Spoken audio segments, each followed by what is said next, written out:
We have spoken a little bit about mandarin. Now, mandarin is like in South Africa we call them Naartjie. So if you're in South Africa, you will not receive mandarin oil. You'll actually receive, we have to call it Naartjie oil because it grows in our soil.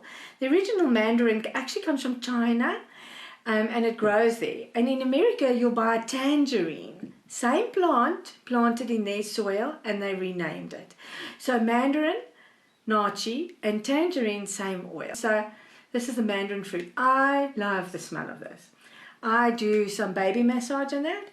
And so mandarin is absolutely the sweet friend, if you want to put it that way. It's and it's such a giving plant. So mandarin oil comes from the skin of the plant. When you peel any citrus, like oranges and limes and whatever, and that you get that spray of sort of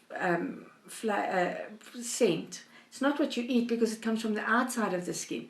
That's actually the essential oil. So if you know that, you won't go and wash your hands immediately. You rub it into your skin.